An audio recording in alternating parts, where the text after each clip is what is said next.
자, 이슈 따라잡기 돌아왔습니다. 김수민 시사평론가 나오셨습니다. 오늘은 따로 리포트 보여드리지 않고 김현미 장관과 김현아 의원의 저거 설전이라 그래야 되나요? 저런 것도 설전인가? 설전이죠. 이죠. 예, 그리고 예. 어느 정도의 감정선이 드러나고 감정선은 드러나는데 또 속에 감추어둔 언중유골도 있고 칼도 살짝 꺼냈다 보여주고 네. 그런데 막말 없었죠. 그렇습니다. 욕설 없었죠. 아이고 뭐 있으면 안 되죠. 예, 대정부 있으면 안 질문에서. 되죠. 고성 없었죠. 네. 그다음에 뭐 이렇게 뭐 그거 뭐 조롱하거나 뭐 이렇게 비아냥거리거나 이런 거 없었죠. 그거는 그거 조금 있었나? 살짝은 이제 받아들이기에 따라서 다를 것 같은데 예. 근데 막 조롱했다라고까지는 할 수 없었을 것 같아요. 그렇죠. 네. 예, 예. 자, 그래서 솔직히 남성 장관 대 남성 의원에서 보였던 예. 종종 보였던 그런 패턴은 아니었던 것 같긴 합니다. 그럼 김수민 평론가도 이걸 보시면서 네. 야, 앞으로 대정부 질문 저 야당 의원의 질문과 장관의 질문 답변이 저런 식으로 갔으면 좋겠다라는 생각 혹시 해보셨어요? 근데 대단히 고퀄이라고 보기는 좀 어려울 것 같아요. 내용상 고퀄은 아니지만 네. 우리가 대정부 질문할 때 보면 막 윽박 지르고 막 그거 장관은 나와가지고서는 아니 말 좀 하게 해달라고 막 이렇게 막 이러대고 네. 이런 패턴은 아닌 건 확실한 것 같아요. 국회에서 좀 꼴불견인 게 이제 답변자한테 왜 답변 안 하냐고 다그치다가 답변을 시작하다가 하면 마음에 안 들면 끊어버려요. 됐고. 말 대답하지 예, 말라고. 예. 그래서 예 이게- 아니오로 대답하세요. 뭐 이렇게 대답하고. 이게 이제 학창 시절에 그 부모님한테 혼날 때 예. 눈을 이렇게 치켜 들고 있으면은 어디 눈을 뜨고 있느냐? 그럼 눈을 이렇게 내리까면 날 봐. 그리고 네, 어떻게 하든 간에 욕을 먹게 네, 돼 있고 사실은 이 국회에서 질문과 응답을 할 때는 질문하는 사람이 절대적으로 유리하거든요. 그렇죠. 예, 그런데 이제 어느 정도 팽팽한 모습을 보였던 거는 김현미 장관의 내공도 있겠지만은 또 장관 또 어느 정도는 받아치면서 거꾸로 조금 이렇게 농락하는 듯한 할 만 다 모습을 했어요. 보이면서도 이제 예. 의원의 자존심을 완전히 뭉개지는 않는 또 예. 본인이 동료 의원이기도 하기 때문에 그렇죠. 그런 것들이 여러 가지 맞물리지 않았나 싶고 조금 아쉬운 점은 뭐 저런 얘기도 좋지만은 앞으로도 이제 분양가 상한제를 포함해서 부동산 정책 이런 맞아요. 부분이 저 두 사람의 대결이 아니라 전반적인 좀 토론이 활성화되면 좋겠습니다. 김현아 의원은 자유한국당에서 부동산 전문가이기 때문에 민간 택지에 대한 분양가 상한제가 뭘 의미하는지 네. 서울에서 일어나고 있는 모든 재건축 하지 말라라는 얘기거든요. 네. 그 얘기를 장관한테 묻고 싶었을 텐데 뭐 거기까지 가지는 못하고 둘이 지역구 가지고 신경전을 벌이기는 했어요. 네. 이 얘기 나온 김에 보면은 김현미 장관도 일산 고향 정이고 네. 김현아 의원도 출마 예정 희망제가 거기인 모양이죠. 뭐 그런 얘기가 나오고 있고 자유한국당 차원에서도 김연아 의원은 부동산 전문가니까 김현미 장관의 대항마로 내보내자 이런 얘기가 또 나오고 있고요. 김현아는 김현미한테 갖다 붙이자. 네, 그리고 저는 국민의 한 사람으로서 그 대결이 성사되면 재밌겠다고 생각이 든 거는 볼만하겠네. 네, 그냥 뭐 두 분이 하필이면 이름도 좀 앞글자 두 개가 비슷하긴 한데 그리고 부동산 전문가, 네. 부동산 장관. 그렇습니다. 한쪽은 묵자, 예, 한쪽은 풀자. 풀자. 이런 각기 다른 경제 철학을 대변을 하고 있어요. 맞아요. 풀면은 맞아요. 잘못 풀면 안 좋은 것까지 풀린다라는 예. 것이 이제 김현미 장관의 철학이라면 김연아 의원의 철학은 묵다가 묵지 말아야 될 것까지 묵는다라고 네, 하는 네. 이 대결이 부딪히고 있고 이게 우리나라 부동산 문제의 핵심, 뭐 좌파 대 우파, 진보 대 보수라고도 뭐 단순하게 표현하자면 그 두 축의 대결이기 때문에 예. 같은 지역구에서 한번 붙어보는 것도 괜찮겠다. 그리고 생각난 김에 하나 더 말씀드리면 예. 이왕이면은 윤회 장관 또 고향 쪽 지역구인데요. 맞아요. 윤회 장관이 출마를 하게 되면은 한유총이나 이쪽에서도 후보를 한번 그쪽에 내보는 건 어떨까? 여성으로.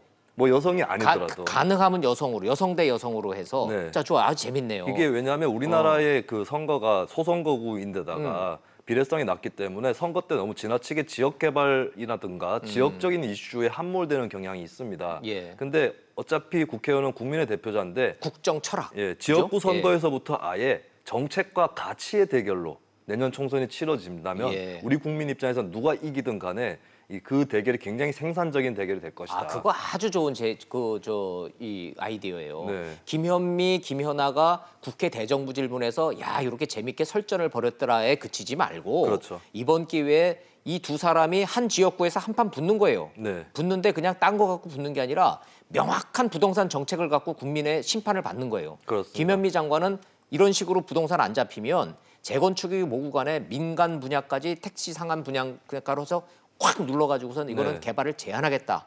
그게 나라를 살리는 일이다라고 명확한 입장을 내놓는 거고 그렇습니다. 김연아 의원은 뭔 소리냐. 부동산은 그렇게 해서 누른다고 될 일이 아니다. 네. 붙자 이거죠.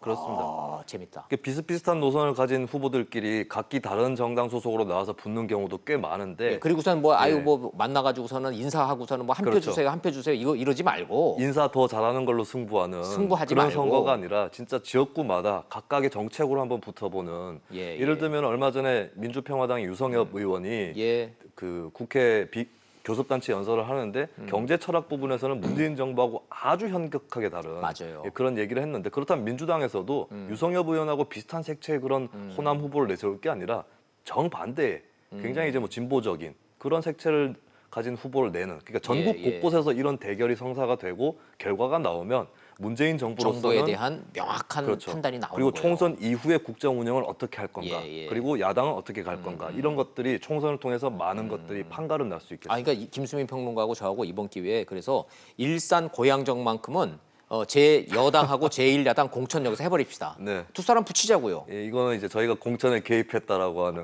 그렇게 되나? 그럼 공천에 대한 의견을 우리가 딱 정리를 해서 네. 국민의 이름으로 요구를 하십시다. 네. 예, 하자고요. 근데 저는 자신은 있는 게 제가 지금 피력한 의견들이 뭐 시청자분들 포함해서 많은 공감하실 것 국민들이 같아요. 공감하실 것 공감하실 같아요. 것 같아요. 많은 국민들은 예. 다들 정책 대결이 되기를 바라고 있고 예, 예. 또 선거 때가 비슷한 사람들끼리 예. 붙는 그런 선거가 아니라 명확하게 차별화된 여러 노선을 갖고 있는 후보들의 경합이기를 바라는 것이고 그러니까 그게 국민들이 승리하는 길입니다. 선거철 다가오면 그 땡볕에 이거 띠 두르고 그 길거리 쓰고 그 저 전철역 앞에서 그냥 인사하고 이거 인사하고 뭐 네. 춤추고 이런 거 하지 말고 이렇게 명확한 철학과 가치와 정체성과 정책을 딱 가지고 있는 두 인물을 딱 서로 각 당이 내놓으면 네. 국민들이 선택할 거 아니에요. 그렇습니다. 그리고 선택하기도 대단히 쉽습니다. 쉽고 네. 예.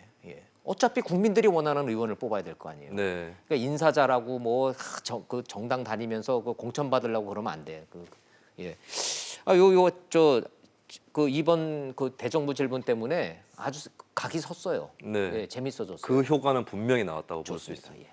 자, 그럼 이제 다시 국회로 그럼 다시 본질로 넘어가서 윤석열 후보자 문재인 대통령이 임명 강행 당연히 할 것 같은데 네. 그런 왜 관측이 계속 많았습니다. 시끄러워요? 이게 참 어떻게 임명하면 보면 하는 건데. 저는 이 위험 요인이 하나 있었는데요. 예. 윤석열 후보자에 대해서 이런 평가에는 이견을 다한 사람이 많이 없을 것 같아요. 수사 잘하고 열심히 하고 그리고 인맥이나 이미지 관리도 나름 잘했다. 네. 여기까지는 많은 사람들이 동의할 것 같습니다. 거의 다 할 것 같은데요. 네, 그렇습니다. 예, 그리고 예. 윤 후보자를 아는 사람일수록 더 동의할 그다음에 것이고요. 의리 있잖아요, 의리. 그렇습니다. 근데 문제는 이제 사람을 골탕 먹이는 지름길이 뭐냐면 네. 그 사람을 나쁜 사람으로 공격하는 것보다 더 고약한 것이 예. 정의의 사도로 만들어 버리는 겁니다. 정의의 사도로 만들어 버리면 그 다음부터 나오는 사소한 흠결부터 예. 다 남들에게는 굉장히 큰 실책이라든지 과오로 느껴지게 되거든요. 예. 그 쪽으로 좀 가고 있는 게 아닌가. 그러니까 뭐 확증되지 않은 의혹조차도 그 사람을 더럽히는 그런 도구가 될 수 윤석열이 있습니다. 청문회를 거치면서 정의의 화신처럼 돼버려서 사소한 흠결 때문에 지금 고생한다 이런 말씀이세요? 좀 그 전에 그런 후과가 있는 것 같아요. 그래요? 윤석열 후보자 본인이 원한 건 아니었겠지만 여러 언론이라든지 또 네티즌들 이런 시민들 그런 반응들이 합쳐지다 보니까 맞아요. 조금 예, 그럴 수는 무거운 있는데. 짐을 지게 된 것은 예. 맞다. 그게 과연 그렇게까지 지금 녹취도 나오지만 네. 그게 그렇게까지 흠결이 있는 거짓말인가에 대해서는 이견이 있을 수 있는데 그렇죠. 요거 하나만 좀 여쭤볼게요. 네. 저는 저 국민의 한 사람은 진짜 궁금한 게 말이죠. 그 이른바 윤우진 세무서장 사건 있잖아요. 그거 검찰에서 무혐의 난 거. 네. 그거 진짜 납득 갑니까? 그것이 결과적으로 납득하기 좀 어렵죠. 계속해서 뭐 영장이 기각이 된다거나 예. 그랬기 때문에 좀 검찰에서 나서지 않았을까라는 게 이게 뭐 옳든 그르든 저는 이건 궁극적으로는 아니, 그러니까 명확한 이게 조사를 통해서 재판을 밝혀져야 된다고 받아서 보는데요. 사법부의 판결을 받아서 무죄 판결을 받았으면 이 논란이 안 벌어졌을 텐데 그렇죠. 차라리 윤석열, 윤대진 두 사람이 검찰에 현직으로 있을 때 그 형인 윤우진 그 세무서장이 무혐의를 받았단 말이에요. 네. 근데 좀 국민들이 보기에 석연치가 않단 말이에요. 그렇습니다. 그러면은 이게 그 강직하다라는 윤석열조차도 자기 패밀리, 자기 식구권은 좀 봐준 거 아니야? 이게 본질 아닌가요? 그런 의혹이 있는 것이죠. 그렇죠. 그 의심이 의혹이 드는 본질이잖아요. 거고, 네. 그리고 그 의심만으로 사람을 재단할 수는 없겠지만 그렇죠. 의심이 드는 현상 또한 자연스러울 수밖에 없는 것이죠. 그렇죠. 부인할 수 없죠. 그래서 이번 기회에 어느 정도 수위에서 좀 털고 가는 그런 노력이 필요해 보이고요. 그러면 아예 그 사건 재수사하면 안 돼요? 저는 윤석열 후보자가 뭐 결백하고 그렇게 크게 문제가 없다면 예. 재수사하는 것이 윤석열 후보자한테도 바람직할 것이라고 보여지고요. 근데 재수사를 해서 결과가 나오기까지는 또 많은 시간이 걸리기 때문에 예. 지금 당장에 필요한 것은 일단 윤석열 후보자의 말을 액면 그대로 믿는다 친다면 그렇더라도 2012년 언론 인터뷰에서 했던 내가 그냥 그 소개를 시켜줬다라고 하는 그 말은 또 거짓말인 거거든요. 그러니까 청문회에서 거짓말을 한 것이 아니라면 그때 인터뷰에서 둘 중에 거짓말을 한 하나는 것이죠. 거짓말이죠. 청문회에서 한 게 거짓말이거나 그 네. 당시에 기자한테 한 게 거짓말이거나 둘 중에 하나는 거짓말인데 네. 그 거짓말이 본질이 아니고 국민들 입장에서 보면 그 당시에 문제가 됐었던 윤우진 세무서장 사건이 무혐의 종결 처리된 그 사안에 대해서 지금 현 검찰이 얼마나 많은 사건을 공소시효 지난 것까지 다 끄집어내서 재수사했냐 이거예요. 네, 근데 이제 사실 두 가지 층의 문제가 같이 있습니다. 거짓말 문제도 심각하지 않은 건 아닌 게 워낙에 강직한 이미지를 갖고 있었기 때문에 네. 예, 그것을 약한 골이라고 자유한국당이라든지 이쪽에서 판단을 하는 거고 심지어 여당 일부 의원, 예를 들면 금태섭 의원도 그 부분을 꼬집은 거거든요. 예. 근데 아마 금태섭 의원이 바라는 것은 윤석열 후보자의 낙마가 아니라 그거는 사과를 하고 예. 몸을 굽히면 넘어갈 수 있다라고 하는 저는 진언이라고 뭐 보여집니다. 거짓말한 거 사과한 거가 지금 국민들이 그 본질은 아닌 것 같고. 그러니까 본질하고 이제 예. 맥락이 크고 작고의 차이는 있는데 두 가지 문제가 같이 있다는 거고요. 그래서 저는 장기적으로 그러니까 수사 문제는 하는 게 저는 좋다고도 봐요. 근데, 재수사? 네. 근데 그거는 이제 장기적인, 근데 중장기적인 거라서 그 장본인인 윤우진 전 세무서장, 네. 윤대진 검찰국장의 형은 현재 국내에 없다며요. 그렇습니다. 그런 부분도 아쉽게도 그럼 재수사 의심을 못 하는 거지. 부추기는 본인이 건데 없는데 가서 잡아와요 또? 그거는 이제 불러와야 되는 것이죠. 만약에 근데 예. 끝끝내 윤우진 서장이 그렇게 나가 있는 채로 예. 뭐 들어오지 않는다 이러면은 사실 윤석열 후보자가 굉장히 힘들어진다고 볼 수 있겠죠. 그러게 두고두고 괜히 발목을 잡을 것 같죠. 네, 그렇죠. 이게 확실하게 해소가 되는 것이 윤석열 후보자한테 유리해 보이긴 합니다. 그 재수사 얘기 나온 김에 그거 하나만 좀 여쭤볼게요. 그 강금원 회장이라고 왜? 아, 네. 예. 양정철, 송인배 뭐 이런 그 당시에 친노 비서관들 네, 거기에 이제 뭐 고문으로 해서 월급 줬다 뭐 이래서 어쩌고 저쩌고 얘기 나왔었잖아요. 그렇습니다. 그래서 송인배 전 비서관은 기소가 됐죠. 네, 기소도 됐고 이제 1심에서 징역 1년에 집행유예 2년이 나왔었고요. 그래서 2심까지 지금 가고 있죠. 예, 그렇습니다. 근데 그리고 거기 그 과정에서 왜 양정철도 돈 그 당시에 네. 월급 받았다 이거 네. 나왔었잖아요. 그렇습니다. 그러면 양정철 지금 현 민주연구원장도 수사 대상이란 얘기예요? 근데 이게 공소시효가 걸려 있습니다. 공소시효가 7년이거든요, 이 사안이. 아. 근데 송인배 씨 같은 경우는 공소시효 안에 명확하게 들어왔기 때문에 기소를 기소가 했고. 되고 또 이제 1심에서 유죄 선고가 떨어진 거고요. 예. 그 사실은 뭐 조금 더 법적 쟁점이 있긴 합니다. 이게 이렇게 부적합하게 취직을 해가지고 이제 취직한 척하면서 정치 자금을 사실상 받은 건지 이 부분은 법적으로도 따져볼 부분이 없진 않아요. 그래서 근무를 앞으로 했네 안 했네 네. 그게 관건 아닐 거 아니에요. 그렇죠. 근무를 얼마나 충실하게 했는지. 일주일에 몇 번 출근했느냐 이제 이런 거 따져볼 그렇죠. 텐데. 그리고 특히 송인배 씨 같은 경우는 채용 절차에서의 어떤 불투명성이라든지 예. 이런 부분이 더 문제가 됐는데 근데 양정철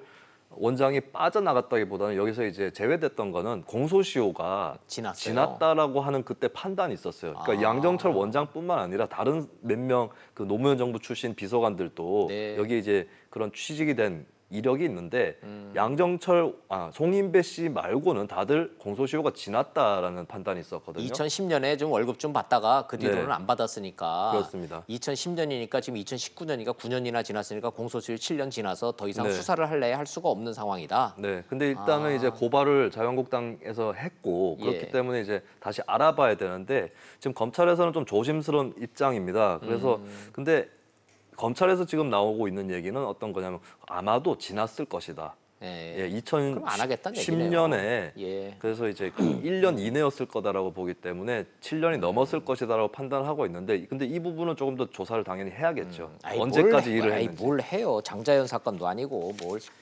저 공소시효 지났는데 뭘 네. 수사를 하겠어요, 근데 검찰이. 그렇게 되면은 이제 뭐라고 해야 될까요? 양로 송불 이런 얘기가 나오겠죠. 그럴 수가 송인배만 있다. 억울하네 이런 예, 얘기 당연히 예, 나오는 예. 것이고. 왜 송인배만 네. 하고 그 양전철은 공소시효 그렇죠. 때문에 수사 안 하냐 이 얘기가 나올 그리고 수가 이제 있다. 양 원장 입장에서도 자신의 정치적 미래, 사회적 미래를 생각하면은 공소시효 뭐 지났거나 이런 문제를 포함해서 네. 이게 뭐 유죄가 아니다라는 걸 입증하는 것이 좋겠죠. 이번 기회에. 에이 검찰 수사 안 받아보셨네. 그 이제 안 받는 게 최고예요.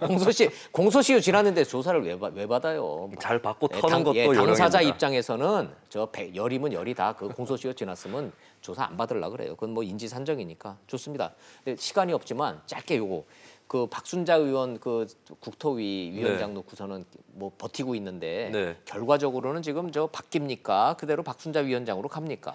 이게 상임위원장을 교체를 해버리려면은 본회의에서 어떻게 처리를 해야 됩니다. 그래서 자유한국당 내부에서 할 수 있는 일에 한계가 있고 일단은 당의 윤리위에 회부하겠다라고 하는 것이 한국당 윤리위 그렇죠. 당 내에서 지도부 말 안 들었다고. 네, 당 뭐 징계를 하거나 이런 것들을 논의하겠다라는 것이 이게 법적 자유한국당 구속력 입장이죠. 있어요, 없어요? 근데 징계를 하더라도 예, 그 본인이 그냥 무소속인 상태로 상임위원장을 유지한다거나 방법 없죠. 네, 그러면 이제 본회의까지 어떻게 가야 되는데 전혀 방법이 없지는 않을 거예요. 뭐 이게 상임위원장 자리가 한 번 앉으면 끝인 게 아니라 어쨌든 본회의에서 의결을 한 결과로 앉아 있는 것이고 네. 본회의에서 이 사람은 부적합하다 국회 차원의 판단이 있으면 좀 다른 문제인데 시간은 많이 걸릴 것으로 그렇게 보여집니다. 국회법에 상임위원장이 2년으로 딱 명기가 돼 있기 때문에 저게 가능한 건데. 네. 자, 어쨌든 자유한국당은 저 상임위원장 자리가 좋긴 좋은 모양이에요. 자꾸 싸우는 거 보면. 그렇습니다. 그 내용 좀 한번 잘 좀 지켜봐 주세요. 네. 시간이 다 돼서 여기까지 듣겠습니다. 잘 들었습니다. 고맙습니다. 감사합니다.